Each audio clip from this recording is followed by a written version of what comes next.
बांग्लादेश में हिंदुओं पर अत्याचार हो रहा है। पुजारियों को गिरफ्तार किया जा रहा है। चिन्मय दास के बाद 3 और पुजारियों को बांग्लादेश में जेल में डाल दिया गया है। बस इसीलिए भारत में विरोध प्रदर्शन हो रहा है। नमस्कार, मैं हूं ज्ञानेंद्र तिवारी और आप देख रहे हैं विस्तार न्यूज पर आपका अपना शो सीधे मुद्दे की बात। हर दिन आपको देश, मध्य प्रदेश और छत्तीसगढ़ की वो सभी खबरें दिखाता हूं जो आपके लिए देखना और जानना बेहद जरूरी है। 8 से 9 मेरा मकसद ये होता है कि 8 से 9 अगर आपने टीवी देख लिया और खासकर विस्तार न्यूज देख लिया तो आप दिन भर की खबरों से अपडेट हो जाएं। आपको वो सब कुछ पता चल जाए जो देश में आज घटा है, मध्य प्रदेश में घटा है, छत्तीसगढ़ में घटा है। जो खबर आपके लिए बहुत जरूरी है, जिसको जानकर समझकर आप अपडेट रहेंगे और किसी ने पूछा कि आपके प्रदेश में क्या हुआ तो आप बता सकेंगे कि आज देश में ये हुआ, मध्य प्रदेश में ये हुआ और छत्तीसगढ़ में ये हुआ है। लेकिन सबसे पहले आपको क्या मैं दिखाता हूं, खबरों की लिस्ट दिखाता हूं कि कौन कौन सी खबर है जो आज मैं आपको दिखाने वाला हूं सीधे मुद्दे की बात में। अगर खबर विदेश से भी आएगी और आपके लिए जरूरी होगी तो जरूर दिखाऊंगा, मैंने ऐसा आपसे कहा है। तस्वीरें बांग्लादेश से आई हैं, पड़ोसी मुल्क से आई हैं, लेकिन हंगामा मध्य प्रदेश, छत्तीसगढ़ तक हो रहा है। इसलिए आज विस्तार से चर्चा करूंगा, क्या पूरी दुनिया में हिंदू खतरे में है? ये सवाल क्यों कह रहा हूं, ये सवाल क्यों पूछ रहा हूं, ये सवाल क्यों उठा रहा हूं, देखिएगा, विस्तार से चर्चा करेंगे, सब कुछ समझ जाएंगे। दूसरी खबर में बात सड़क हादसों की करूंगा। आज सड़क हादसे में मध्य प्रदेश के रहने वाले एक होनहार आईपीएस की जान चली गई है, दुखद मौत हो गई। साथ ही छत्तीसगढ़ में भी 4 दोस्तों ने सड़क हादसे में अपनी जान गंवाई है। चारों युवक। दर्दनाक खबर है, सावधान करने वाली खबर। तीसरी खबर में बात करेंगे, क्या आप भी ट्रेन के कंबल से परेशान हैं? जानना चाहते हैं कि आप जो कंबल ओढ़ते हैं वो कितना साफ है, और अगर साफ होता है तो कैसे? और अगर आप ट्रेन में सफर करते हैं तो क्या आपकी किचकिच कंबल देने वाले से होती है? क्या आप कहते हैं कि ये चादर साफ नहीं है, ये तकिए का कवर ठीक नहीं है, इसमें दाग है? ऐसा सोचते हैं? वो कैसे साफ होगा और कितने दिन में साफ होता है, दिखाएंगे, जुड़े रहिएगा। चौथी खबर में बात करेंगे, भोपाल में एक होनहार खिलाड़ी ने खुद को गोली मारकर खुदकुशी कर ली। परिजन कह रहे हैं सीनियर ने चोरी का आरोप लगाया था। पूरी वजह बताएंगे, जुड़े रहिएगा, दुखद खबर है। पांचवी खबर में आपको शहडोल के एसपी साहब की खबर दिखाऊंगा। अगर एसपी साहब नहीं मिल पाते तो फोन करें, बस नंबर लिखवा दीजिए। अच्छा काम किया है, दिखाएंगे खबर, जुड़े रहिएगा। छठी खबर में बात करेंगे छत्तीसगढ़ के नारायणपुर की। बच्चों के पास क्लासरूम नहीं है, टॉयलेट में पढ़ रहे हैं, कलेक्टर साहब कमरा बनवा दीजिए। सातवीं खबर में बात करेंगे छत्तीसगढ़ में मंत्रिमंडल को लेकर हो रही चर्चा की। कौन बन सकता है छत्तीसगढ़ में मंत्री, जानना चाहते हैं आप? जुड़े रहिएगा। कहीं आपके विधानसभा के आपके विधायक तो नहीं है, कहीं आपके माननीय को मंत्री का ताज तो नहीं मिल रहा है? जानना चाहते हैं तो जुड़े रहिएगा। आठवीं खबर में आपको सूरजपुर से आई एक तस्वीर दिखाऊंगा। मास्टर साहब शराब पीकर, बंदूक लेकर ऑफिस पहुंच गए। और आखिर में बात करेंगे छत्तीसगढ़ में अब मेयर जनता ही चुनेगी, पार्षद नहीं चुनेंगे। आपके शहर का महापौर आप सीधे वोट डालकर बनाएंगे। अब पार्षदों की संख्या के आधार पर महापौर का चुनाव नहीं होगा। बहुत बड़ा फैसला किया है साय सरकार ने, जुड़े रहिएगा, सब कुछ बताएंगे। तो चलिए अब बुलेटिन की शुरुआत करते हैं। और पहली खबर क्या है, क्या पूरी दुनिया में खतरे में है हिंदू? क्या पूरी दुनिया में है खतरे में हिंदू? भारत से लेकर बांग्लादेश तक, पाकिस्तान से लेकर कनाडा तक, ऑस्ट्रेलिया में भी हिंदुओं को निशाना बनाया जा रहा है, जिसके बाद हिंदुओं पर हमले को लेकर भारत में लोग परेशान। इसलिए आज विस्तार से चर्चा करना जरूरी हो गया है, सब कुछ दिखाना, सब पर बात करना जरूरी हो गया है। शुरुआत कहां से करेंगे? शुरुआत बांग्लादेश से करते हैं। बांग्लादेश से लगातार परेशान करने वाली तस्वीरें आ रही हैं। चुन चुन कर हिंदुओं को मारा जा रहा है। बांग्लादेश में तख्ता पलट होने के बाद 5 अगस्त से हिंदुओं पर हमले तेज हो गए। बीते 4 महीनों में 200 से ज्यादा हमले हिंदुओं पर किए गए हैं, हमारे और आपके भाई बहनों पर किए गए। दुर्गा पूजा पर, दुर्गा पंडालों पर हमला किया गया, दिवाली पर हमला हुए। और सबसे ज्यादा तस्वीरें तो बीते हफ्ते की बांग्लादेश के चटगांव से आई, जब चिन्मय दास की गिरफ्तारी की गई। बांग्लादेश में हिंदुओं पर हो रहे हमले को लेकर भारत के लोग परेशान हैं, व्यथित हैं, चिंतित हैं। चिन्मय दास की गिरफ्तारी के बाद इस्कॉन के 3 और संतों की गिरफ्तारी हो गई। इसीलिए विस्तार से बात कर रहा हूं, जिसको लेकर भारत में कई जगह विरोध प्रदर्शन देखने को मिल रहे हैं। बांग्लादेश में हिंदुओं के खिलाफ हिंसा को लेकर जम्मू के डोगरा फ्रंट से जुड़े लोगों ने विरोध प्रदर्शन किया। दिल्ली में विश्व हिंदू परिषद के लोगों ने जंतर मंतर पर धरने पर बैठकर बांग्लादेश में हो रही हिंसा का विरोध किया। इसके साथ ही पश्चिम बंगाल में बीजेपी भी बांग्लादेश में हो रही हिंसा को लेकर सड़क पर उतर गई। इस्कॉन मंदिर से जुड़े लोग तो पूरे देश में बांग्लादेश में हुए पुजारियों की गिरफ्तारी का विरोध कर रहे हैं। बांग्लादेश में हो रही हिंसा, बवाल और उससे भारत में उबाल पर पहले आपको एक विस्तृत रिपोर्ट दिखा देता हूं। आपको कुछ ऐसे आंकड़े बताएंगे जिसको सुनकर आपके मन में भी सवाल उठेंगे कि क्या वाकई हिंदू पूरी दुनिया में खतरे में है। लेकिन पहले एक रिपोर्ट देखेंगे तो तस्वीर साफ होगी। रिपोर्ट में वो तस्वीर देखेंगे तो आपको लगेगा अगर ये हालात हैं तो हालात चिंताजनक है। इसलिए पहले आप रिपोर्ट देखिए, उसके बाद विस्तार से बात करें।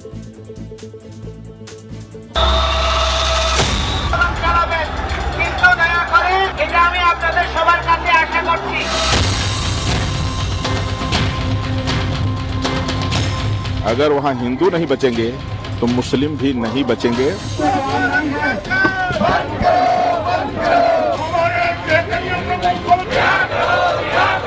हिंदुओं को वहाँ प्रताड़ित किया जा रहा है। यह आक्रमण अत्याचार तुरंत बंद होना चाहिए। जैसे ही बोला हम सनातनी इंडियन हूँ, उसका ऊपर अटैक कर दिया, चाकू से उसको गाल पे अटैक किया। भारत सरकार कड़े शब्दों में बांग्लादेश को चेतावनी दी है और वहाँ के हिंदुओं से अपील करता हूँ, एकजुट रहो। बांग्लादेश के अंदर को वापस भेजो, वापस भेजो।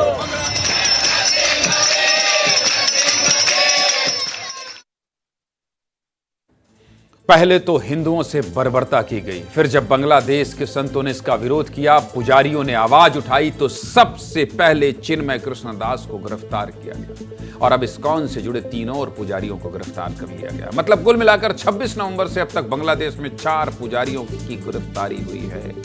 आप सोचिए, जरा सोचिए, बांग्लादेश में अगर सत्ता बदली तो इसमें हिंदुओं का क्या कसूर था? क्या गलती थी हिंदुओं? क्यों मारे थे? क्यों मारे जा रहे हैं भाई? क्यों मंदिरों को तोड़ रहे हैं?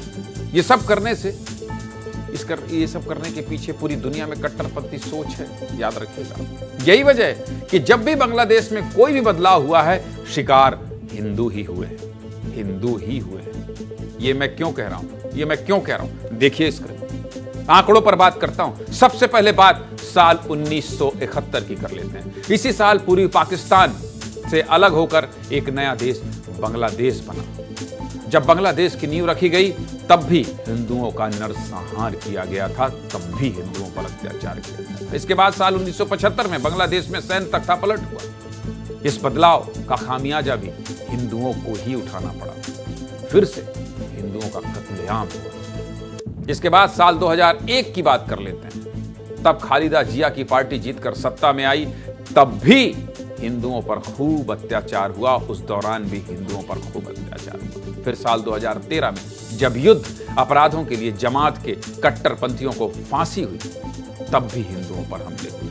साल 2014 और साल 2017 में आंदोलन हुए, तब भी हिंदुओं पर हुए। और अब साल 2024 में 5 अगस्त से अब तक शेख हसीना के सत्ता छोड़ने के बाद से हिंदुओं पर 200 से ज्यादा हमले हुए हैं। 200 से ज्यादा हमले हुए। और आप जानते हैं इन हमलों का नतीजा क्या हुआ? या तो हिंदू बड़ी संख्या में पलायन कर गए, मतलब वहां से चले गए, क्या करें, जान बचाकर भागना पड़ेगा, या धर्म परिवर्तन करने को मजबूर किए गए। इसे भी आंकड़ों से समझ लीजिए, देख लीजिए।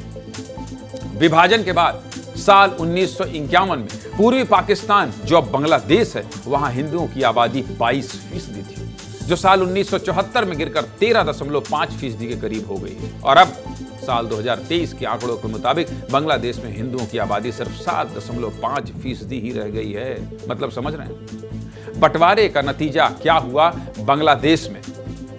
नतीजा यह हुआ जो भी आपको आंकड़े में दिख रहे हैं। कैसे 22% से गिरकर 7.5% पर आ गई हिंदुओं की आबादी।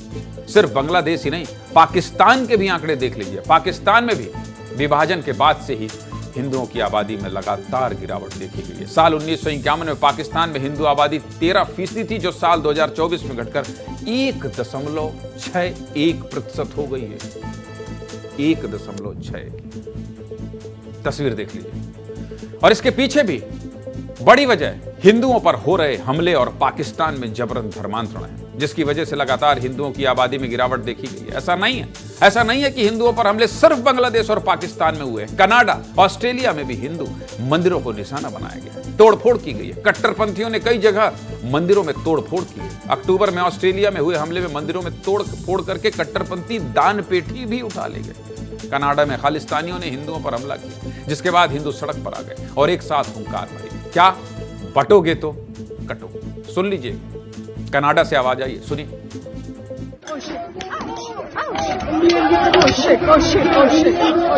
कल तुम्हारे मंदिर पे अटैक होगा, अगली बार तुम्हारे घरों में होगा। हम किसी का विरोध नहीं करते, लेकिन कोई हमारा विरोध करेगा तो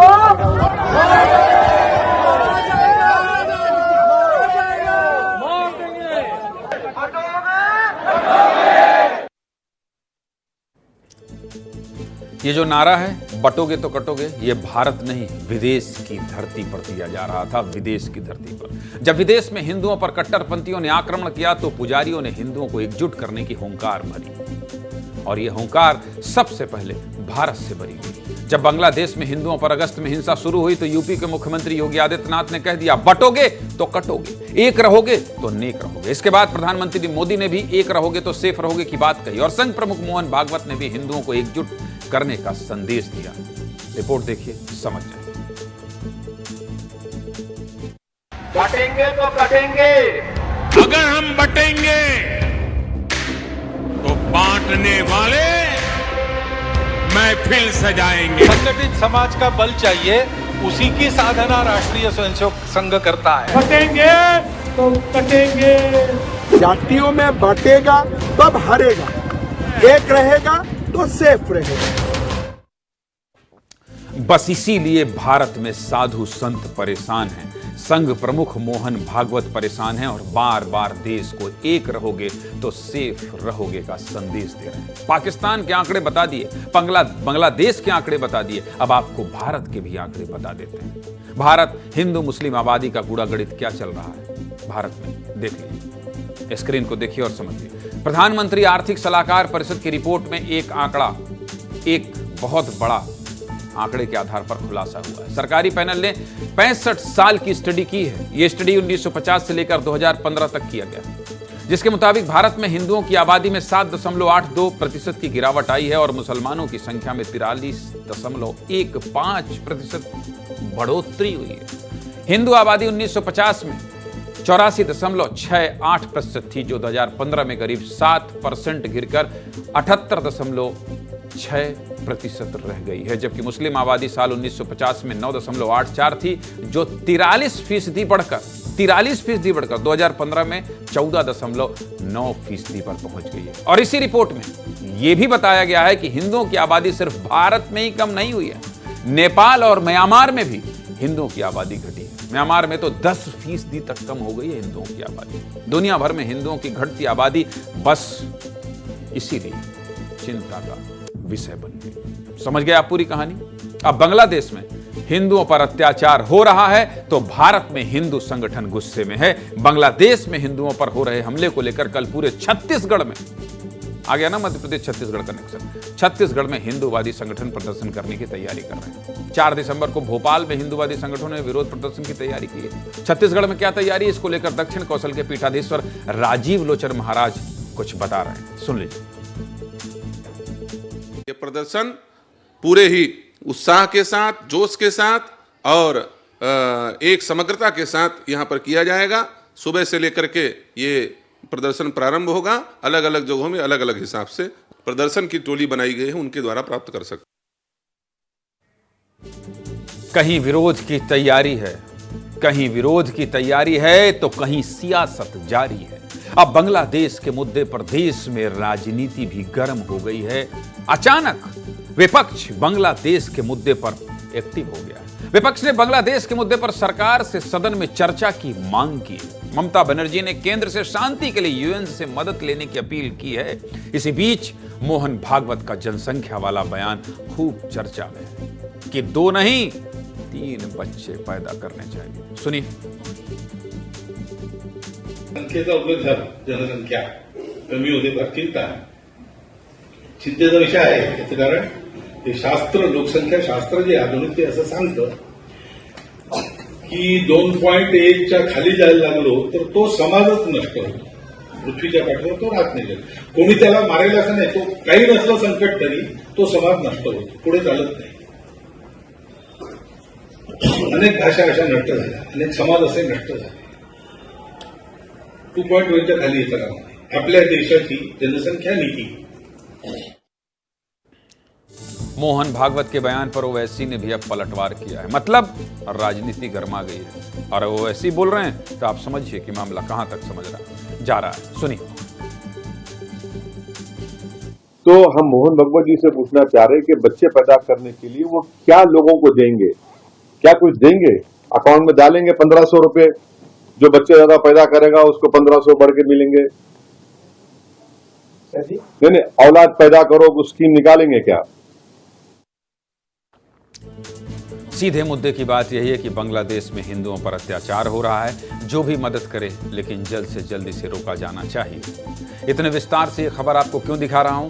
मध्य प्रदेश में प्रदर्शन होने वाला है. छत्तीसगढ़ में कल हिंदूवादी संगठन बांग्लादेश में हो रहे अत्याचार पर प्रदर्शन करने वाले हैं. पीठाधीश्वर ने आपको बता दिया. मतलब पूरे छत्तीसगढ़ मध्य प्रदेश में प्रदर्शन हो रहा है और पूरे देश से ये स्वर निकल कर आ रहा है कि पूरी दुनिया में हिंदू संकट में है. और अगर पूरी दुनिया में हिंदू संकट में है तो आपसे लंबी चर्चा करना, विस्तार से चर्चा करना जरूरी था. मैंने हर पहलू आपको विस्तार से बता दिया, चाहे वो कनाडा का मसला हो, ऑस्ट्रेलिया को हो, पाकिस्तान का हो, बांग्लादेश का हो, हर चीज आपको दिखा दिया. आबादी से लेकर भारत में उठ रहे सवाल और इस पर हो रही राजनीति भी दिखा दिया.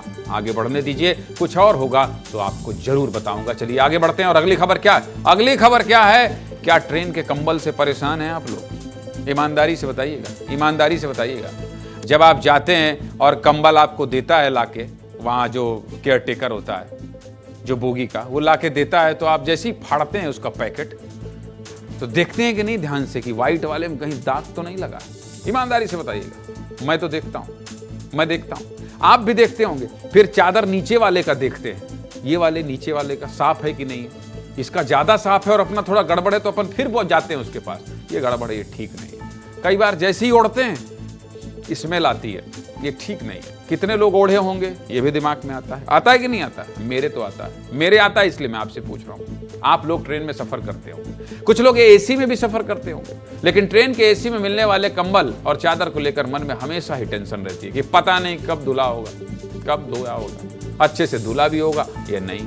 बस इसी टेंशन को दूर करने के लिए पूरी खबर देख लीजिए. अगर आप ट्रेन में सफर करते हैं और कंबल चादर को लेकर किचकिच कर चुके हैं, कई बार नोकझोंक हुई है, तो इस खबर को विस्तार से देखिए. ट्रेन में मिलने वाले चादर और कंबल को लेकर विवाद नया नहीं है, लेकिन अब मामला देश की संसद तक पहुंच गया है भाई साहब. इसलिए खबर आपको विस्तार से बता रहा हूं और आपसे जुड़ी खबर है. आप सबसे ज्यादा परेशान होते हैं. लोकसभा में प्रश्नकाल के समय राजस्थान के गंगानगर से कांग्रेस पार्टी के सांसद कुलदीप इंदौरा ने रेल मंत्री से सवाल किया कि सरकार बताए कि क्या कंबल या ब्लैंकेट महीने में केवल एक बार धोए जाते हैं, क्योंकि हर यात्री बेसिक स्वच्छता स्टैंडर्ड को पूरा करने वाले बिस्तर के लिए पैसे तो दे ही रहा है.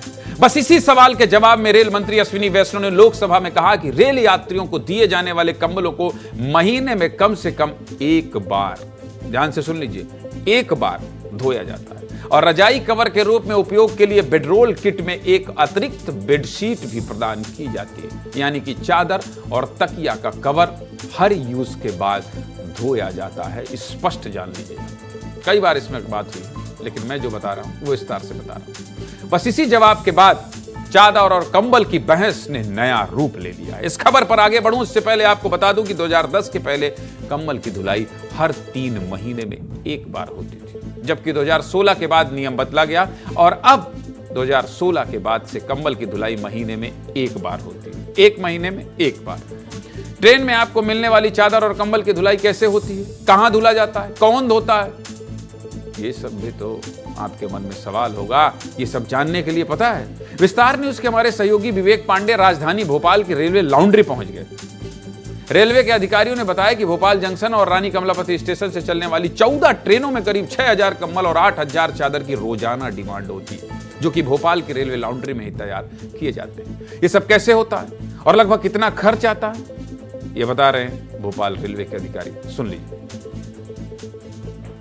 एक बेडशीट को धुलने की कॉस्ट, यहाँ पर धुलाई करके और पैक करने तक की कॉस्ट जो है वो 3 रुपये 17 पैसे के आसपास आती है। 1.5 रुपये करीब पिल्लो कवर की कॉस्ट आती है और 10 से 12 रुपये कंबल की धुलाई की कॉस्ट आती है। आपको मिलने वाला चादर और कंबल कैसे धुला जाता है देखना चाहते हैं? और कितनी सफाई से, कितने हाइजीनिक तरीके से धोया जाता है देखना चाहते हैं? क्योंकि ओढ़ने से पहले अपने मन में कई सवाल आते हैं। इसीलिए इसका जवाब ढूंढने के लिए मेरे सहयोगी विवेक पांडे लॉन्ड्री पहुंच गए कि रेलवे के चादर कंबल कैसे धुले जाते हैं। रिपोर्ट देख लीजिए।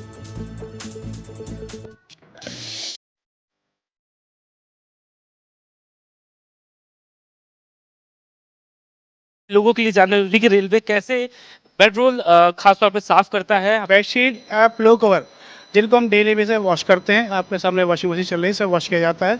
एवं जो ब्लैंकेट है 30 डेज में तो वॉश करके उपयोग में लाते हैं। धुलने के पश्चात हमारे द्वारा इसको क्लीनिंग की मशीन द्वारा क्लीनिंग किया जाता है, आयरनिंग किया जाता है। हमारे द्वारा बेडशीट की क्वालिटी चेक की जाती है कि वो रिक्वायर्ड क्वालिटी के नॉर्म्स के अनुसार आई कि नहीं करते हैं। इसके लिए एक मैकेनिकल इक्विपमेंट आता है जिसे हम वाइटनेस मीटर बोलते हैं। ये 75.5। अच्छा, 75 मतलब इसकी क्लीननेस। बेडशीट की बात हो गई है तो फिर कंबल पीछे क्यों ना छोड़े, कंबल को भी देख लेते हैं कैसे साफ करते हैं। जो रिकमेंडेशन ट्रेंड्स है हमारे यहाँ 6000 तकरीबन ब्लैंकेट का रिक्वायरमेंट रहता है, जिसको पर मंथ वॉश किया जाता है, ड्राई क्लीन किया जाता है। जैसे कि डिफरेंट टाइप के हमारे जो यात्री हैं उसको ब्लैंकेट उपयोग में लेते हैं, तो संभावित है कि कहीं ना कहीं कुछ बैक्टीरिया अगर रह जाए तो उन बैक्टीरिया को किल करने के लिए स्टाइल मशीन द्वारा उपयोग किया जाता है। हमारा क्या करते हैं, इसको हम ड्राई क्लीन के लिए उपयोग में लाते हैं। जी, ये ड्राई क्लीन के लिए उपयोग में लाने के लिए ब्लैंकेट हैं। कंबल आउटलेट है क्योंकि कंप्लीट प्रोसेस हो चुकी है।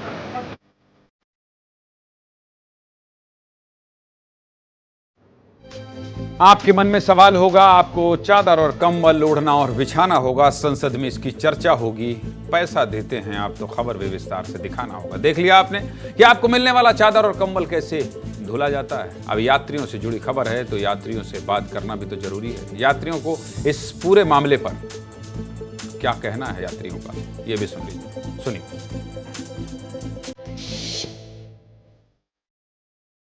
और साफ सफाई तो बहुत रहना चाहिए ट्रेन में। साफ सफाई के बिना सब अधूरा है। भाई हम तो धुला समझ के ही मान के रखते हैं, लेकिन हमें कभी कभी लगता भी है कि अकेला प्रेस करके दे देते हैं। मैं कंफर्म तो नहीं हूँ, जहाँ धुलते हैं वहाँ तो मैं गया नहीं हूँ। आपको जब मिलती है तो पैकेटिंग ही मिलता है, उसमें से एक आध चादर फ्रेश मिलता है तो एक दूसरा एकदम गंदा ही मिलता है। बोलने को प्रेस किया गया है, पता नहीं किस तरीके से साफ होता है। अब किस बंदे को कौन सी बीमारी से ग्रसित है वो, और आप उसी को दोबारा से फोल्ड करके प्रेस करके फोल्ड करके दोबारा से आप उसी को बोगी में दोबारा से यूज़ करना, तो ये मेरे हिसाब से ठीक नहीं है। सीधे मुद्दे की बात यह है कि यात्री पूरा पैसा दे रहे हैं, साफ चादर और कंबल यात्रियों का अधिकार है। वैसे रेलवे के अधिकारियों ने बताया कि कई बार कुछ यात्री रेलवे की चादर अपने साथ भी ले जाते हैं। भाई चोरी नहीं करिए, जिसकी वजह से भी रेलवे को हर साल करोड़ों का नुकसान। बताइए इस पर भी कभी आपको रिसर्च बताऊंगा कि हर साल करोड़ों रुपया चुरा लेते हैं।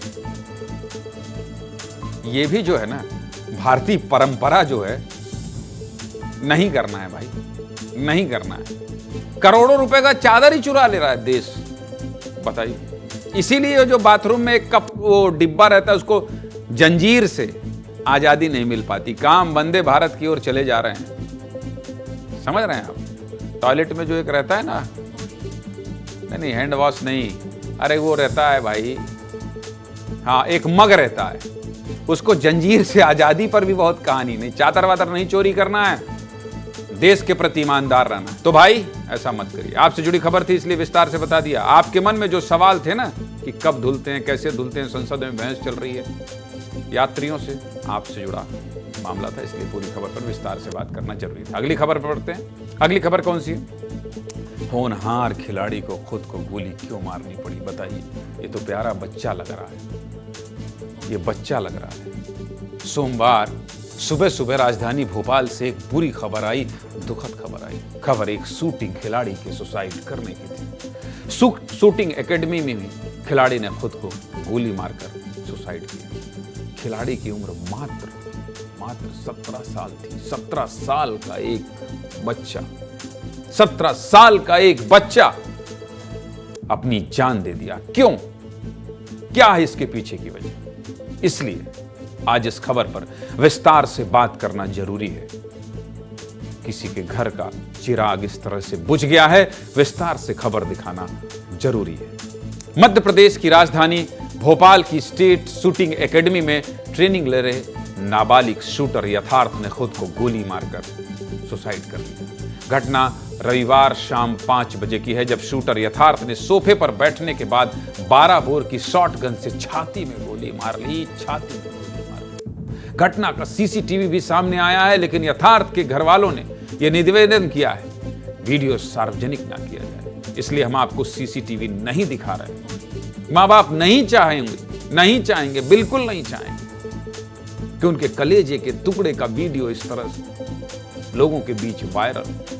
यथार्थ ने पैर में गन को फंसाकर अंगूठे से गोली चलाते हुए छाती में गोली मारी है। गोली की आवाज सुनकर चौकीदार ने मौके पर जाकर देखा तो यथार्थ खून से लथपथ पड़ा हुआ था और यथार्थ की मौत हो चुकी थी, जान चली गई थी।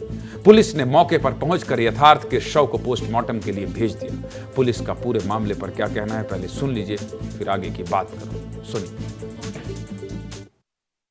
इनके द्वारा फायरिंग रेंज से निकल करके जब ये लाउंज में बैठे थे और इनके पास वो शॉटगन इनकी थी और एम्यूनेशन भी था, तो उसमें उस शॉटगन का उपयोग करके इन्होंने चेस्ट पे फायर किया है, जिसकी वजह से इनकी डेथ तत्समय ही हो गई थी। जब ये स्टाफ के द्वारा, शूटिंग एकेडमी के स्टाफ के द्वारा इनको इस अवस्था में लाउंज में देखा गया, तो उनके द्वारा रातीबड़ थाना पुलिस को सूचना दी गई थी और इसमें मर्ग जो है कायम करके अग्रिम कार्रवाई की जा रही है।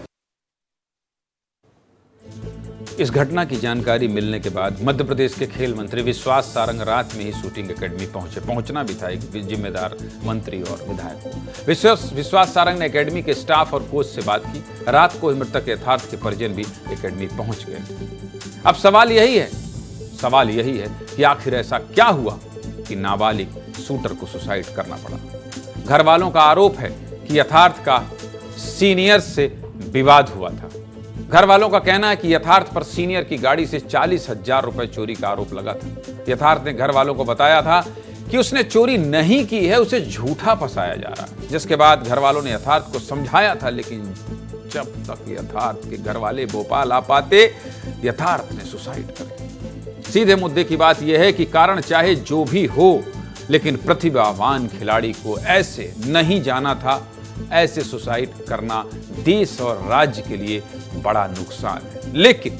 लेकिन सबसे बड़ा सवाल यह भी है कि एकेडमी में अगर एक बच्चा 17 साल का बच्चा परेशान है, मानसिक रूप से परेशान है, अपने सीनियर्स से परेशान है, तो फिर एकेडमी के लोग क्या कर रहे हैं? और अगर वो इसे रोक नहीं पा रहे हैं, तो क्या इस तरह से हादसे होते रहेंगे? जिसके घर का ये खूबसूरत बच्चा, ये होनहार बच्चा चला गया है, सोचिए उस परिवार में क्या बीत रही होगी। मैं ऐसी खबरों पर ज्यादा वक्त इसलिए देता हूं ताकि एकेडमी के लोग भी अपनी जिम्मेदारी को समझें, और जो माँ बाप जिनके बच्चे वहां इस तरह से ट्रेनिंग कर रहे हैं, वो भी बीच बीच में अपने बच्चों से बात करते रहे। उन्हें ऐसे ना छोड़ दें, अकेला ना छोड़ दें कि जब परेशान हो, हताश हो, मजबूर हो, तो अपने आप को खत्म करने का निर्णय ले लें। इसलिए मैं इस तरह की खबरों पर ज्यादा वक्त देता हूं। व्यक्तिगत तौर पर मैं आपसे बात करता हूं कि आपके बच्चे अगर ऐसे एकेडमी में पढ़ रहे हो, अगर ऐसे एकेडमी में शूटिंग कर रहे हो, तैयारी कर रहे हो, तो आप उनकी काउंसलिंग करिए भाई, काउंसलिंग करिए, वो परेशान होते हैं। चलिए आगे बढ़ते हैं और अगली खबर क्या है ये बता देते हैं। अगली खबर देख लीजिए। प्लीज गाड़ी तेज मत चलाइए। आज प्लीज क्यों लिखना पड़ रहा है? क्योंकि मैं कहता हूं ना, ये आपका अपना चैनल है। मैं आपसे बात करता हूं, मैं खबरें नहीं बताता हूं, माफ कीजिएगा। मैं यहां समाचार पढ़ने नहीं आता हूं, ना मैं उस तरह का एंकर हूं जो आऊं और अपनी ड्यूटी करूं और चला जाऊं। मैं केवल वो काम करता हूं जिससे आपके जीवन में फर्क पड़े, जिससे आपके जीवन में सुधार आए, जिससे आप सावधान हो। अगर 1% भी मेरी कही हुई बातों को आप मान रहे हैं तो यकीन कीजिएगा विस्तार न्यूज बहुत सफल चैनल। आज की ये जो खबर है ये देखेंगे आप ना, खबर देखकर रो उठेंगे, आप रो पड़ेंगे, आपको पीड़ा होगी। देश में सड़क हादसों के आंकड़े डरा रहे हैं। पिछले कुछ दिनों से तो मध्य प्रदेश, छत्तीसगढ़ से ऐसी खबरें आ रही हैं जिसे सुनकर देखकर रूह कांप जा रही है। शुरुआत आज मध्य प्रदेश से आई एक दुखद खबर से करेंगे। मध्य प्रदेश के सिंगरौली के रहने वाले आईपीएस हर्षवर्धन सिंह की सड़क हादसे में दर्दनाक मौत हो गई। हर्षवर्धन 2023 बैच के आईपीएस थे। सोचिए, पिछले साल ही आईपीएस बने थे। आईपीएस आईएएस बनना कितना कठिन होता है। कर्नाटक कैडर के आईपीएस हर्षवर्धन अपनी पहली पोस्टिंग के लिए कर्नाटक के हासन जा रहे थे। हासन पहुंचने से 10 किलोमीटर पहले ही हर्षवर्धन की गाड़ी का टायर फट गया, जिसके बाद गाड़ी अनियंत्रित होकर सड़क किनारे एक घर और पेड़ से टकरा गई। गाड़ी की तस्वीर देखिए तस्वीर, कैसे परखच्चे उड़ गए हैं। पूरी गाड़ी चकनाचूर हो गई। ये तस्वीरें जो देख रहा है सिहर जा रहा है। इस गाड़ी में एक आईपीएस अपने कई सपने पाले, सालों की मेहनत के बाद कामयाबी को करीब से महसूस करने अपनी पहली पोस्टिंग पर जा रहा था। लेकिन उसकी कामयाबी के रास्ते में ही मौत उसका इंतजार कर रही थी। ये कौन जान रहा था? आईपीएस हर्षवर्धन सिंह के पिता अखिलेश सिंह सिंगरौली के देवसर में बतौर एसडीएम पदस्थ हैं। हर्षवर्धन इनके बड़े बेटे थे। हर्षवर्धन की कामयाबी का जश्न मनाने का समय आया तो बेटा अर्थी पर लेटकर घर पहुंचने वाला है। सोचिए, दुखों का पहाड़ टूट गया है इस परिवार पर। हर्षवर्धन बिहार के सहरसा के मूल निवासी हैं। जैसे ही हर्षवर्धन के मौत की खबर आई, कर्नाटक से लेकर एमपी, बिहार तक उनके करीबी गम में डूब गए, तकलीफ में डूब गए। आईपीएस हर्षवर्धन की मौत के बाद कर्नाटक के मुख्यमंत्री सिद्धिरमैया ने भी हादसे पर दुख जताया और इधर मध्य प्रदेश के मुख्यमंत्री डॉक्टर मोहन यादव ने भी आईपीएस हर्षवर्धन की मौत पर संवेदना व्यक्त की है। मध्य प्रदेश के डीजीपी कैलाश मकवाना भी अपनी पहली प्रेस कॉन्फ्रेंस में मध्य प्रदेश के इस होनहार बेटे को याद किया है। उनको भी नहीं पता होगा कि पहली ही प्रेस कॉन्फ्रेंस में मुझे इस खबर का जिक्र करना होगा। सुनिए डीजीपी क्या कह रहे हैं मध्य प्रदेश के। एक आईपीएस ऑफिसर का कर्नाटका में अनफॉर्चुनेटली एक्सीडेंट हुआ है। कैसे यातायात सुरक्षा को और मजबूत किया जाए, उसके लिए अवेयरनेस आज की डेट में अगर हम देखते हैं तो मर्डर से भी ज़्यादा दुर्भाग्यवश जो जान जा रही हैं वो रोड एक्सीडेंट से जा रही हैं। तो मेरा एक फोकस यातायात सुधार पर भी मेरा रहेगा। डीजीपी कैलाश मकवाना कह रहे हैं कि मर्डर से ज्यादा, आपको मैंने आंकड़ा दिखाया था 10 साल में 15 लाख लोगों की मौत, दिखाया था कि नहीं? अब डीजीपी कह रहे हैं मर्डर से ज्यादा सड़क हादसों में मौत हो जाती है और ये अब सब हमारे हाथ में, कई बार सामने वाले, मतलब फिर भी जो गाड़ी चला रहा है। ये बात तो सच है। मैं आपको एक आंकड़ा बताता हूँ, देख लीजिए। हर दिन दिखाता हूं, सावधान करता हूं। 2004-2023 तक के आंकड़ों की बात करें तो भारत में सड़क हादसों में 27,13,000 मौतें हुई, जबकि 95 लाख लोग इन हादसों में घायल हुए। ये केंद्रीय सड़क परिवहन मंत्रालय के आंकड़े हैं, ये आंकड़े बता रहा हूं। आप समझ, ये आंकड़ा देख लीजिए आप, कितना बड़ा आंकड़ा है। सोचिए कितने, ये मर्डर से ज्यादा क्यों बोल रहे हैं? मर्डर से ज्यादा क्यों बोल रहे हैं? कि मर्डर से ज्यादा सड़क हादसों में लोगों की मौत हो रही है और किसी की लापरवाही नहीं, ये हमारी और आपकी लापरवाही, ये केवल गाड़ी चलाने वाले की लापरवाही। और अगर हम सुधर जाएं, संभल जाएं, तो इस तरह से जान नहीं जाएगी। ये सड़क हादसे कितने परिवारों को खत्म कर देते हैं, ये तस्वीरें देख लीजिए तस्वीर। एक खबर आपको बता दी, मध्य प्रदेश के होनहार बेटे ने कैसे सड़क हादसे में अपनी जान गंवा दी। परिवार बेटे को जिले का एसपी बनते देखने वाला था, लेकिन मंजिल से 10 किलोमीटर पहले ही आईपीएस हर्षवर्धन ने अपनी जान गंवा दी। दूसरी तस्वीर छत्तीसगढ़ से आई, ये अपने ही प्रदेश की बात कर रहा हूं, मध्य प्रदेश छत्तीसगढ़ की बात कर रहा हूं। दूसरी तस्वीर छत्तीसगढ़ से आई है, दिल दहला देने वाली खबर है। भीषण रोड एक्सीडेंट में एक साथ 4 दोस्तों की मौत हो गई है। घटना ने पूरे छत्तीसगढ़ को झकझोर कर रख दिया है। रायपुर से अंबिकापुर के मैनपाट घूमने जा रहे 5 दोस्त एक सड़क हादसे के शिकार हो गए। इस दर्दनाक घटना में 4 दोस्तों की मौत हो गई। वहीं एक युवक गंभीर रूप से अभी भी घायल है, अभी तक लिखी खबर के अनुसार। चारों मृतक रायपुर के रहने वाले थे। आसपास रहने वाले 4 दोस्तों का अंतिम संस्कार एक साथ किया गया। इस हादसे के बाद पूरे इलाके में शोक की लहर है। मृतक लड़कों के घर में मातम पसरा हुआ है। इस हादसे में जान गंवाने वाले सभी लड़कों की उम्र 25 से 30 साल के बीच थी। मां रो रही है, बिलख रही है। दादी और पत्नी का रो रो कर बुरा हाल हो गया। हमारे सहयोगी अनमोल तिवारी मृतकों के घर पहुंचे थे, उनका हाल जानने। देख लीजिए रिपोर्ट, आप भी समझेंगे कि अगर घर से कोई युवा लड़का चला जाए तो कितनी तकलीफ होती है, कितना दुख होता है। रिपोर्ट देखिए।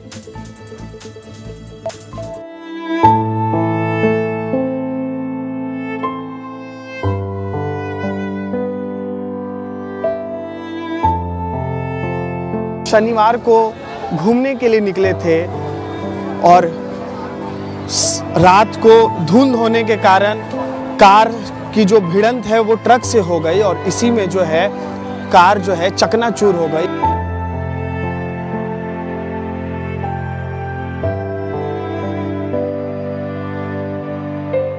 सभी यंग लड़के थे, दोस्त थे, घूमने जा रहे थे।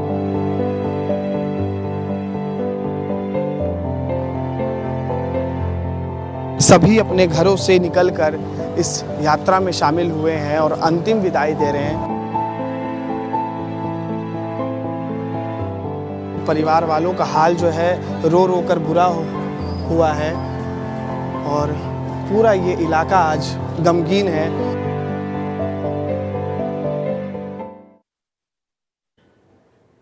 रायपुर के ये दोस्त एक साथ घूमने निकले थे और आज एक साथ ही परिवार ने आखिरी विदाई दी। बस इसीलिए कह रहा हूं, ये हादसे परिवार खत्म कर देते हैं, परिवार खत्म कर देते हैं।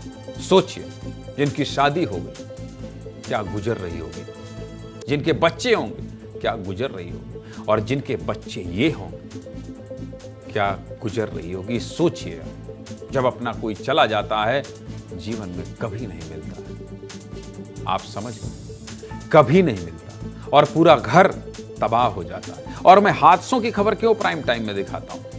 मैं वही खबर दिखाता हूं जिसका सीधा सा जुड़ाव आपसे, जिससे आपको सावधान कर सकूं। मेरा मकसद यही है कि आपके जीवन में बदलाव ला सकूं। चलिए आगे बढ़ते हैं और अगली खबर क्या है ये दिखा देते हैं आपको। गुड जॉब एसपी साहब। कहां के एसपी साहब हैं? मुस्कान तो आपकी बड़ी अच्छी है। एसपी साहब कहां के हैं? शहडोल के हैं, मध्य प्रदेश के हैं।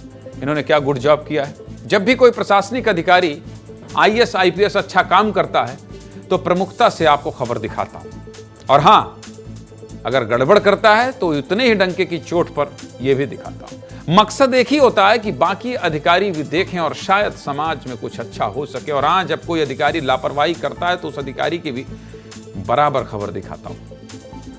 आज मामला शहडोल का है। एसपी साहब ने बहुत अच्छा काम किया है। पूरी खबर विस्तार से देख लीजिए, क्यों कह रहा हूं गुड जॉब एसपी साहब। मध्य प्रदेश के शहडोल में एसपी साहब ने अपने कार्यालय के बाहर एक पोस्टर लगवा दिया है। पोस्टर में क्या लिखा है? पोस्टर में लिखा है कि यदि आप एसपी साहब से मिलने आए हैं और किसी कारणवश, यानी किसी भी कारण मुलाकात नहीं हो पाई है, तो यहां रखे रजिस्टर में अपना नाम और फोन नंबर नोट करवा दें। उसके बाद क्या होगा पता है? एसपी साहब आएंगे, नंबर डायल करेंगे और खुद फोन लगाएंगे, मतलब आपसे संपर्क करेंगे। बताइए कितनी अच्छी पहल है, गुड जॉब तो कहेंगे भाई साहब। अब होता क्या है ना कि एसपी साहब ऑफिस में हर समय कोई ना कोई अपनी फरियाद लेकर पहुंचता ही रहता है एसपी साहब के पास ऑफिस में। लेकिन एसपी को तो पूरा जिला चलाना है, इसलिए हर समय उपलब्ध नहीं रह सकते हैं, संभव भी नहीं। और ऐसे में कई बार कुछ फरियादी भटकते ही रहते हैं। उनकी सुविधा के लिए एसपी साहब ने बड़ा कदम उठाया है। अब एसपी रामजी श्रीवास्तव ने अच्छी पहल की है। इस पूरी पहल पर उनका क्या कहना है पहले सुन लीजिए, फिर आगे बात करेंगे। सुनिए एसपी साहब क्या कहना है। बाहर एक रजिस्टर रखा गया है। इस रजिस्टर में जो भी आवेदक आता है पुलिस अधीक्षक से मिलने के लिए अपनी किसी शिकायत को लेकर के, उस रजिस्टर में अपना नाम दर्ज कर देते हैं वो, और अपने आने का कारण और मोबाइल नंबर दर्ज कर देते हैं। जब भी हम वापस आते हैं भ्रमण के बाद, मीटिंग के बाद, उस रजिस्टर को उठा करके देखते हैं और इसमें जो शिकायतकर्ता का मोबाइल नंबर दर्ज होता है उससे व्यक्तिगत रूप से बात करके वो किन कारणों से पुलिस अधीक्षक से मिलना चाहते थे बात की जाती है और उनकी समस्या का यथासंभव निराकरण किया जाता है। इस आदेश के बाद से अब एसपी ऑफिस के बाहर एक कर्मचारी को रजिस्टर के साथ बैठाया गया है। आने वाले फरियादियों का नाम और नंबर नोट करना उस कर्मचारी की जिम्मेदारी है। फरियादियों ने रजिस्टर में अपना नाम भी नोट कराना शुरू कर दिया है। सीधे मुद्दे की बात यह है कि एसपी साहब की बहुत अच्छी पहल है। बाकी अधिकारियों को भी इससे सीख लेना चाहिए। और हाँ, जो लोग अब तक ये नहीं जानते थे वो विस्तार न्यूज की इस खबर को देखकर समझ गए होंगे, जान गए होंगे कि अगर आप सीधे बात नहीं कर पा रहे हैं एसपी साहब से तो जाइए रजिस्टर में अपना नाम और नंबर लिख दीजिए। उधर से कॉल आएगा और कहा जाएगा, हाँ बताइए, मैं शहडोल एसपी बोल रहा हूं। गुड जॉब एसपी साहब। चलिए आगे बढ़ते हैं और अगली खबर क्या है ये बता देता हूं। कलेक्टर साहब हॉस्टल बनवा दीजिए। देख लीजिए, अभी मैं एसपी साहब को गुड जॉब कह रहा था और अब कह रहा हूं कलेक्टर साहब हॉस्टल बनवा दीजिए। इस खबर को देखिएगा, इस खबर की पीड़ा को समझिएगा, महसूस कीजिएगा, क्योंकि मेरे बस्तर के आदिवासी भाई बहनों को मत सताइए, इसीलिए कह रहा हूं मत सताइए। अपने हक के लिए शिकायत भी नहीं करते हैं, इसका मतलब आप उनकी चिंता नहीं करेंगे। जो कुछ मिलता है उसी में रह लेते हैं, उसी में अपना गुजारा कर लेते हैं, इसका मतलब यह तो नहीं कि सरकारी सुविधा से आप उन्हें दूर कर देंगे। टॉयलेट में टाइल्स लगा है तो उसे भी रहने लायक समझ लेते हैं, रहने लायक महल समझ लेते हैं, तो क्या आप अपनी ड्यूटी भूल जाएंगे? सोचिए और सिर्फ देखिए, जिस जगह में आप ज्यादा देर खड़े भी नहीं होते हैं वहां छात्राओं को रहना पड़ रहा है, रहना पड़ रहा है। चलिए पूरी कहानी बता देता हूं कि मैं ऐसा क्यों कह रहा हूं। छत्तीसगढ़ के नारायणपुर जिले से एक तस्वीर आई है। यह तस्वीर बहुत परेशान करने वाली है, हैरान करने वाली है। तस्वीरों में आप एक छोटा सा कमरा देख रहे होंगे। इस कमरे को देखकर साफ साफ लग रहा है कि यह टॉयलेट है। बाहर बड़े बड़े अक्षरों में लिखा भी हुआ है प्रसाधन, लेकिन रुक जाइए, थोड़ी सी ठहर जाइए। यह महज एक टॉयलेट नहीं है भाई साहब, एक बच्ची का बेडरूम है, एक बच्ची का कमरा है। एक छात्रा इसी टॉयलेट में रहती है, सोती है, पढ़ाई लिखाई करती है। इसीलिए कह रहा हूं यह टॉयलेट नहीं, एक बच्ची का बेडरूम है। यह तस्वीर एकलव्य आदर्श आवासीय विद्यालय छोटे डोंगर की है और इस तस्वीर को देखकर बहुत दुखी हूं, आहत हूं, क्योंकि जिस स्थिति में यह बच्ची रह रही है, टॉयलेट में रहकर पढ़ाई कर रही है, ऐसा किसी भी इंसान के साथ नहीं होना चाहिए। कोई भी इंसान 5 मिनट से ज्यादा इस टॉयलेट में नहीं रह सकता है। और टॉयलेट क्यों जाते हैं लोग, आप ये भी जानते हैं। लोग ऐसी जगहों पर जाना भी नहीं चाहते। इस कमरे की लंबाई करीब 5 बाई 5 की होगी, लेकिन इस आदिवासी बच्ची को पिछले कई दिनों से यहीं रहना पड़ रहा था। देख लीजिए, सारी हकीकत बयां करने वाले इस वीडियो को देख लीजिए, देखिए।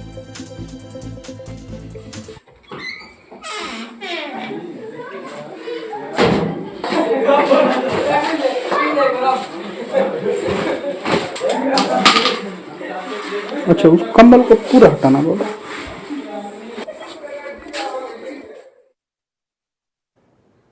यह तस्वीर बहुत शर्मसार करने वाली है। स्कूल के प्रबंधन को बिल्कुल शर्म आनी चाहिए, शर्म आनी चाहिए। तभी बच्चियों इस तरह के टॉयलेट में रहने के लिए मजबूर हैं। 50 मीटर, माफ कीजिएगा, 50 सीटर इस छात्रावास में तकरीबन 200 बच्चे रहते हैं, यानी कि 4 गुना ज्यादा बच्चे इस छात्रावास में रहते हैं। यहाँ बच्चों की शिक्षा के लिए परमानेंट बिल्डिंग नहीं है, किराए पर यह छात्रावास चलाया जा रहा है और सभी अलग अलग विषयों के बच्चे एक ही कक्षा में पढ़ते हैं, जिससे बच्चों की पढ़ाई भी प्रभावित होती है।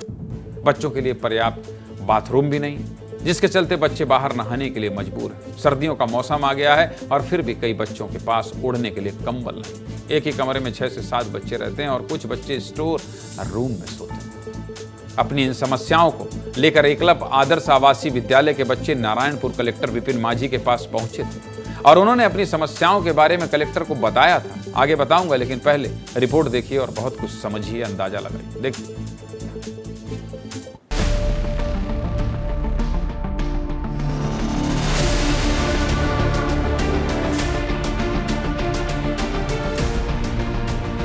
हमारा हॉस्टल रेंट पर चल रहा है, एकलव्य के नाम से रेंट पर। हम लोग का जो वेतन है, जो अभी तक 6 माह हुआ है, अभी तक नहीं मिला है। रहने के लिए कमरे नहीं है और शौचालय जो है भर चुका है, उसको कितनी बार कहा गया है लेकिन अभी तक वो सही नहीं हो रहा है। और हमारे हॉस्टल में बाथरूम की समस्या ज़्यादा होने की वजह से गर्ल्स को ज़्यादा परेशानी हो रही है। जिस प्रकार से रहना चाहिए, जो सुविधाएं मिलनी चाहिए, वो नहीं मिल पा रही है। 4-5 साल हो गया कंबल चादर और बेड शीट, यहाँ रूम भी नहीं है। में सोते हैं लेकिन 8 से 12 लोग सोते हैं। तो इस चीज़ का निराकरण समय पे नहीं करेंगे तो सर्व आदिवासी समाज उग्र होकर आंदोलन करने के लिए बाध्य होगी। समझ नहीं आ रहा है किस समस्या के बारे में बात करूं। मैं भी कंफ्यूज हो गया हूं। एक समस्या हो तब न रहने की व्यवस्था, न शौचालय की व्यवस्था, न ही बाथरूम की व्यवस्था। यहाँ तक कि काम करने वाले जो प्यून हैं उनको 6 महीने से तनख्वाह भी नहीं मिली। आज जब हमने खबर दिखाई तो मामले की जांच के लिए एक टीम क्लब छात्रावास पहुंची। सहायक आयुक्त की निगरानी में मामले की जांच की गई। इस पूरे मामले को लेकर क्या कह रहे हैं डिप्टी सीएम अरुण साहब और एसडीएम वासु जैन, सुन लीजिए। ये ईएमआर स्कूल है, एकलव्य मॉडल रेजिडेंशियल स्कूल, उसकी अभी बिल्डिंग बनना बाकी है और इसलिए मेकशिफ्ट अरेंजमेंट में उन्हें दूसरी बिल्डिंग में ठहराया जा रहा है, जहाँ पे एडुकेट जगह ना होने के कारण ये समस्या सामने आई है। इस पर उचित कार्रवाई की जाएगी, बच्चों को उचित जगह भी दी जाएगी और अभी जो इसमें कुछ गलत हो रहा है उसके ऊपर कार्रवाई की जाएगी। देखिए, हमारी सरकार पूरी गंभीरता से इस विषय को लेती है और आपने जो बात कही है हमारे संज्ञान में है, उस पर निश्चित रूप से हम विचार कर रहे हैं। इतनी समस्याओं के बाद, बेहद कम संसाधन के बाद बच्चे यहाँ पढ़ाई कर रहे हैं, मतलब उनके अंदर पढ़ने की इच्छा शक्ति है। आसान नहीं होता ऐसे पढ़ाई करना। बच्चे लंबे समय से व्यवस्थाओं के सुधार की मांग कर रहे थे, लेकिन फिर भी किसी जिम्मेदार अधिकारी ने इस पर ध्यान नहीं दिया और बच्चे इसी तरह लगातार परेशान रहे। इसलिए कह रहा हूँ, जितने लोग भी दोषी हैं, जिन जिन लोगों ने लापरवाही की है, उन लोगों पर सख्त से सख्त कार्रवाई होनी चाहिए। और हाँ, कलेक्टर साहब एक बार स्वतः संज्ञान ले लीजिए, जल्द से जल्द इनकी व्यवस्था करा दीजिए। विस्तार न्यूज आपसे यही अपील करता है। चलिए आगे बढ़ते हैं और अगली खबर कौन सी है वो दिखा देते हैं। अगली खबर क्या है? छत्तीसगढ़ मेयर अब जनता चुनेगी। अब तक कौन चुनता था? आपका महापौर अब तक कौन चुनता था? शहर का महापौर क्या सीधे आप नहीं चुन पाते थे? क्या आप पहले पार्षद चुनते थे और फिर पार्षद महापौर चुनते थे? पार्षदों की संख्या के आधार पर महापौर का चुनाव होता था। हाँ, ऐसा ही होता था। छत्तीसगढ़ में नगरीय निकाय और पंचायत चुनाव में बहुत बड़ा बदलाव कर दिया गया है। अब कमान सीधे तौर पर आपके हाथ हो, आपके हाथ हो। क्या है पूरा मामला? विस्तार से जान लीजिए और समझ लीजिए। छत्तीसगढ़ में नगरीय निकाय और पंचायत चुनाव होने वाले हैं। इसको लेकर विष्णुदेव साय कैबिनेट में बड़ा फैसला हुआ है। अब अपना मेयर सीधे जनता चुनेगी, मतलब सीधे आप वोट दबाएंगे, महापौर मिल जाएगा।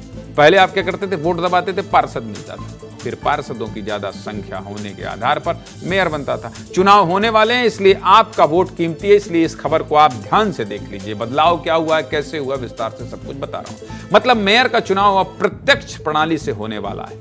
इससे पहले कांग्रेस सरकार में मेयर चुनाव अप्रत्यक्ष प्रणाली से होता था, मतलब जनता की जगह चुने हुए पार्षद मेयर के लिए वोटिंग करते थे। लेकिन अब इस व्यवस्था को कैबिनेट बैठक में बदल दिया गया है। और जानते हैं, सिर्फ मेयर चुनाव ही नहीं बल्कि नगर पालिकाओं का अध्यक्ष भी जनता के जरिए चुना जाएगा। इसके अलावा सबसे बड़ी बात यह है कि नगरीय निकाय और पंचायत चुनाव में छत्तीसगढ़ सरकार ने ओबीसी आरक्षण लागू करने का भी फैसला किया है, जिसके तहत ओबीसी वर्ग को 50% की सीमा के अंदर ही आरक्षण दिया जाएगा। इस बदलाव पर बीजेपी और कांग्रेस के नेता क्या कह रहे हैं? मामला राजनीतिक है, चुनाव से जुड़ा है, तो नेताओं को तो दिखाना पड़ेगा। सुनिए नेता क्या कह रहे हैं।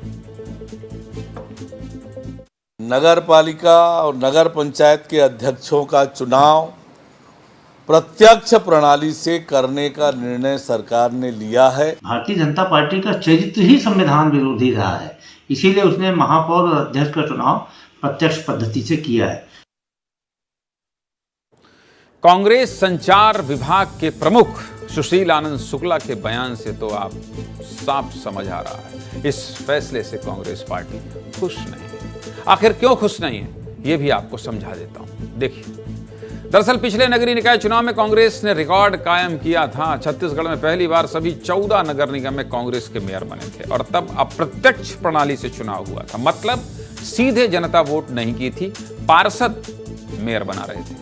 इसीलिए कांग्रेस इसको लेकर खुश नहीं है। इस मामले को लेकर छत्तीसगढ़ की जनता क्या कह रही है? जिसको वोट देना है, जिसको मेयर बनाना है, जिसको पार्षद बनाना है, जिसको नगर पालिका का अध्यक्ष बनाना है, उनको भी तो सुनना चाहिए। सुनिए जनता क्या कह रही है इस फैसले के बाद। सरकार बहुत अच्छा निर्णय ली है, इसमें बहुत अच्छा लग रहा है। नहीं, अच्छा है वो। ये जो पार्षद खरीदी बिक्री होती है वो खत्म हो जाएगा। निष्पक्ष तरीके से ये होगा, ये अच्छा है। ये प्रजातंत्र के लिए सही साबित होगा आगे चल के।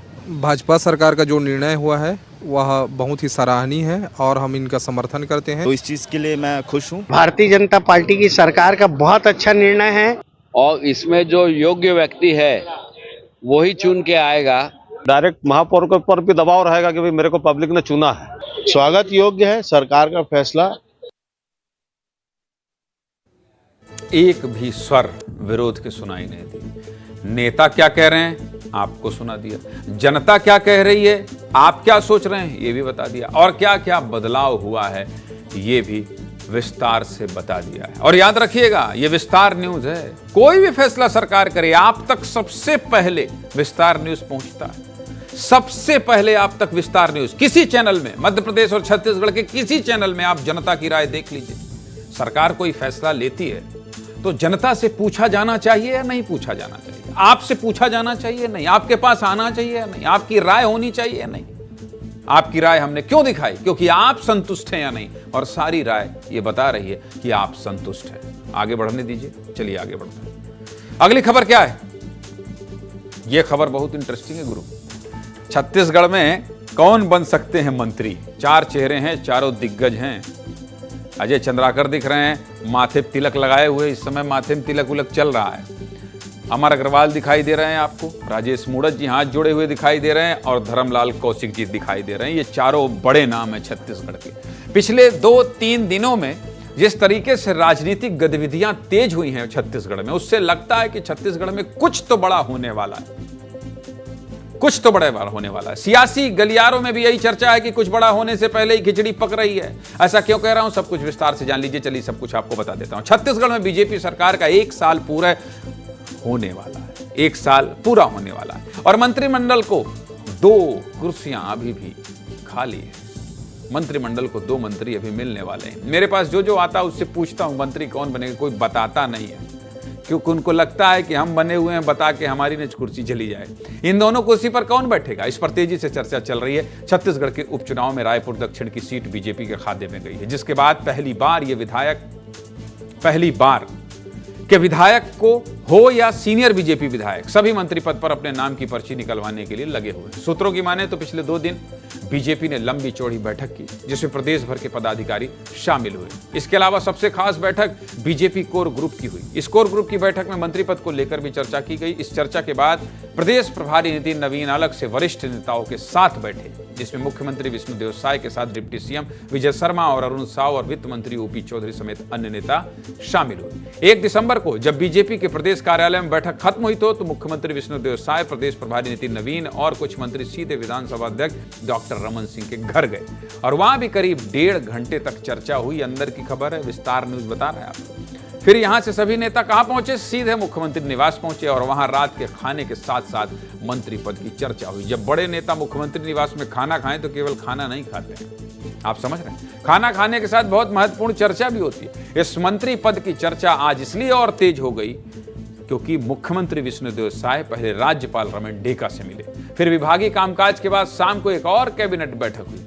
आप यह समझ सकते हैं कि अगर नए मंत्री आएंगे तो कुछ मंत्रियों के विभाग भी बदले जाएंगे। ऐसे में विभागीय कामकाज बहुत महत्वपूर्ण होता है। भाजपा के वरिष्ठ नेताओं की माने तो अगले कुछ दिनों में मंत्री पद की 2 विधायकों को शपथ दिलाई जा सकती है। हालांकि बीजेपी नेताओं का एक बड़ा वर्ग यह कह रहा है कि 13 से 15 दिसंबर के बीच केंद्रीय गृह मंत्री अमित शाह छत्तीसगढ़ के दौरे पर हैं। ऐसे में उस समय भी मंत्रियों को शपथ दिलाई जा सकती है। इन सबके बीच दिल्ली में बीजेपी के वरिष्ठ नेता यह संकेत दे रहे हैं कि महाराष्ट्र के मुख्यमंत्री चयन के बाद किसी भी दिन छत्तीसगढ़ मंत्रियों की घोषणा हो सकती है और शपथ भी दिलाई जा सकती है। इसको लेकर मुख्यमंत्री विष्णुदेव साय क्या कह रहे हैं, सुन लीजिए। इंतजार करते रहिए, कैबिनेट का बैठक बड़े निर्णय के लिए ही होता है। इंतजार करते रहिए, कैबिनेट का बैठक बड़े निर्णय के लिए ही होता है। छत्तीसगढ़ के कौन कौन से विधायक मंत्री बन सकते हैं उनके बारे में ग्राफिक्स के जरिए जान लीजिए, आपके मन की जिज्ञासा शांत कर लीजिए। इस बार मंत्रिमंडल में रायपुर और दुर्ग संभाग के विधायकों को शामिल करने की चर्चा है। रायपुर से सुनील सोनी और पुरंदर मिश्रा का नाम आ रहा है। वहीं दुर्ग संभाग से गजेंद्र यादव का नाम सबसे आगे चल रहा है। वहीं सांसद बृजमोहन अग्रवाल के मंत्रिमंडल से बाहर होने के बाद कुछ वरिष्ठ विधायकों को मंत्रिमंडल में शामिल करने की भी चर्चा है, जिसमें नाम राजेश मूणत, अजय चंद्राकर, अमर अग्रवाल और धर्मलाल कौशिक का नाम भी सामने आ रहा है। इसके साथ ही विष्णुदेव साय सरकार के दूसरे साल में प्रवेश करने के बाद बहुत कुछ बदल सकता है। ऐसा माना जा रहा है कि कुछ मंत्रियों के विभाग भी बदले जा सकते हैं। 2 मंत्री पद खाली होने के चलते मुख्यमंत्री विष्णुदेव साय के पास कई विभागों की जिम्मेदारी है। हो सकता है उनके विभाग नए मंत्रियों को दिए जाएं। इसके साथ ही बीजेपी के केंद्रीय संगठन ने मंत्रियों के परफॉर्मेंस की एक रिपोर्ट तैयार की है। उसके आधार पर कुछ मंत्रियों के विभागों में फेरबदल किए जाने की संभावना है। बहुत बड़ा इनपुट था, इसलिए आपको सब कुछ बता दिया। अब टाइम हो गया, अब कुछ नहीं बता पाऊंगा और जाना होगा। केवल इतना ही कहना पड़ेगा कि आज इजाजत दीजिए मेरे को और मेरी टीम को।